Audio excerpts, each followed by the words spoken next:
bagaimana menyikapi syubhat sebagian ahlul bidah yang membawa dalil-dalil yang di situ dia menyatakan bahwa bid'ah itu boleh selama hasanah. Buktinya ada beberapa ibadah para sahabat melakukannya sedangkan Nabi belum mengajarkannya. Betul kan? Ini maksudnya. Apa contoh? Banyak katanya. Apa diantaranya? Nabi nggak pernah salat tahajud, nggak pernah salat tahiyatul masjid. Berarti melakukan salat tahiyatul masjid bid'ah dong. Anda yang bid'ah. Kalau bid'ah maka dari ujung kaki Anda sampai ujung rambut Anda bid'ah katanya. Masya Allah. Udah jelas-jelas dalam Sahih Bukhari dan Muslim dari Abi Qatadah Al-Ansari radhiyallahu anhu terkait salat tahiyatul masjid. Nabi menyatakan idza dakhala ahadukumul masjid fala yajlis hatta yusalli raka'atain. Apabila salah satu di antara kalian masuk ke masjid, jangan dia langsung duduk sampai dia salat 2 rakaat. Ini hadis. Kok dibilang bid'ah? Yang namanya hadis Nabi definisinya kata Imam Ibnu Hajar Al-Asqalani, ma udhifa ila Nabi sallallahu alaihi wasallam min qaulin aw fi'lin aw taqririn aw sifatin khuluqiyyatin aw khalqiyyah. Sesuatu yang dinisbatkan kepada Nabi, ucapan, perbuatan, ikrar atau sifat postur tubuh beliau atau sifat akhlak beliau, itu namanya hadis. Ini ucapan Nabi, hadis bukan? Hadis. Kok dibilang enggak ada petunjuk dari Nabi? Salat kurang jelas, hadis perintah lagi. Ya kan? Ada yang mengatakan ada seorang sahabat dalam safar yang ketika beliau salat lalu diakhiri dengan beliau mengakhirkan rakaat salat tersebut dengan surat Qul huwallahu ahad al-Ikhlas dalam sebuah medan perang. Sampai-sampai sahabat pulang melapor kepada Nabi, wahai Rasulullah, si fulan ini amir kami ini dan ru kami ini setiap kali salat mengakhiri rakaatnya dengan surat al-Ikhlas. Maka Nabi memanggil dia, apa sebab kamu melakukannya? Sahabat ini pun menjawab, karena saya cinta kepada surat Al-Ikhlas, karena surat Al-Ikhlas mengandung nama-nama Allah Subhanahu wa taala dan sifatnya. Maka Nabi pun memujinya. Hadisnya dalam Sahih Bukhari atau dalam Sahih Muslim. Katanya di sini ada sahabat melakukan ibadah sebelum Nabi mengajarkannya. Baik.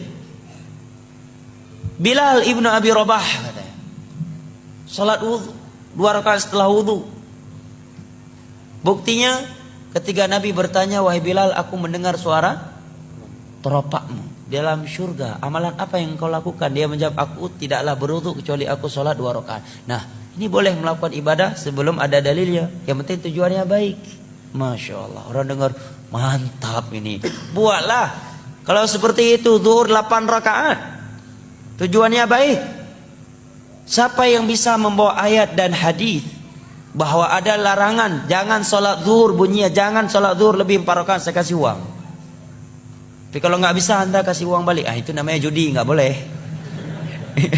Ada untung rugi. Ya. Nggak ada kan larangan sholat zuhur lebih dari 4 rakaat. Silakan buka 30 juz Al-Quran. Seluruh kitab hadis nggak ada. Yang ada perintah sholat zuhur mengikuti Rasulullah dan beliau nggak pernah lebih dari 4 rakaat. Adapun 2 hadis tadi, jawaban yang pertama, siapa bilang Nabi tidak menganjurkan salat wudu, salat 2 rakaat setelah wudu? Dalam hadis Bukhari Muslim dari Utsman bin Affan, setelah beliau mempraktekkan sifat salat Nabi, ya kemudian beliau menyatakan, demikian aku melihat Rasulullah sallallahu alaihi wasallam berwudu. Setelah beliau berwudu, beliau menyatakan, man tawaddaa nahwa wudhu'i hadza thumma shalla rak'ataini la yuhaddithu nafsahu fihima illa ghufira lahu ma taqaddama min dzambih. Nabi menyatakan, barang siapa yang berwudu seperti wuduku ini, kemudian dia salat 2 rakaat dengan khusyuk, tidak melalaikan dirinya dalam 2 rakaat tersebut, melainkan akan diampuni dosa-dosa yang telah berlalu. Ini hadis. Dan Nabi udah salat dari semenjak di Mekah. Mungkin nggak Nabi sholat di Mekah tanpa wudhu? Subhanallah. Itulah kalau sudah hawa nafsu yang bermain, jemaah. Jawaban berikutnya, ikrar dari Nabi. Dan ikrar bagian dari hadis. Dan itu di masa wahyu. Adapun sahabat membaca Al-Ikhlas tadi karena beliau mengambil keumuman ayat Allah, faqra'u ma tayassara minal Qur'an. Bacalah apa yang mudah dari Al-Quran dalam sholat. Al-Ikhlas bagian dari surat Al-Quran. Lebih dari itu belum melakukannya di zaman wahyu, di mana agama belum sempurna kecuali setelah Nabi diwafatkan dan diikrarkan, dibenarkan oleh Rasulullah. Anda buat bid'ah ini siapa yang ikrar ya? Anda sahabat? Bukan. Zaman wahyu? Bukan. Yang ikrarnya siapa? Rasulullah? Bukan. Abu Nawas? Iya. Ya kan?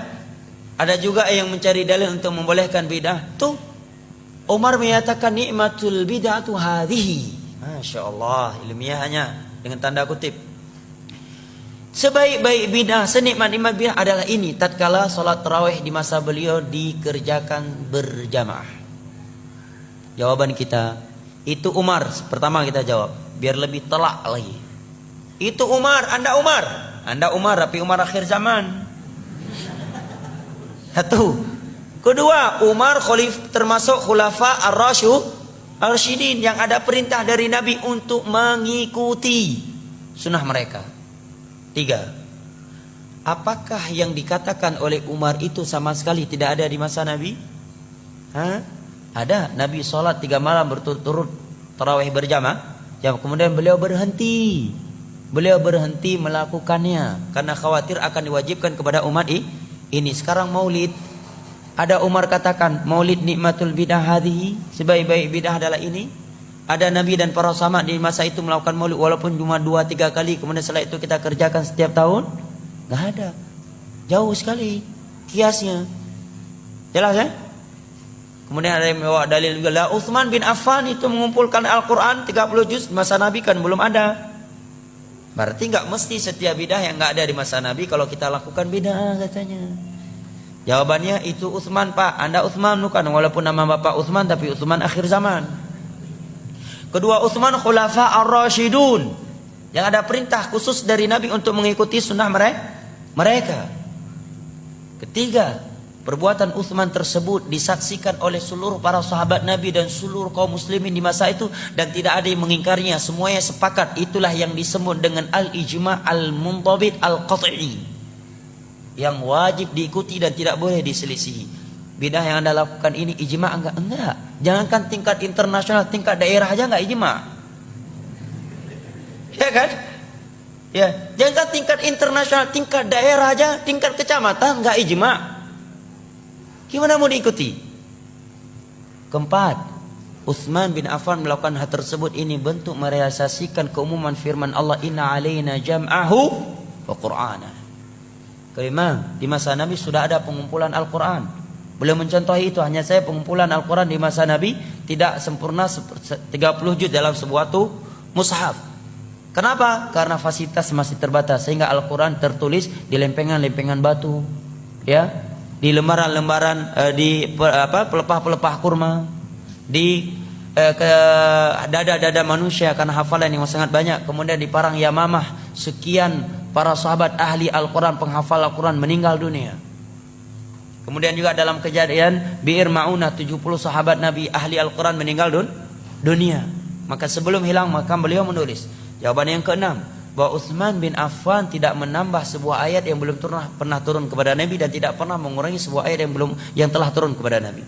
Al-Quran yang beliau kumpulkan 30 juz itulah Al-Quran yang turun di masa Nabi. Jadi sisi mana ada pembaruannya?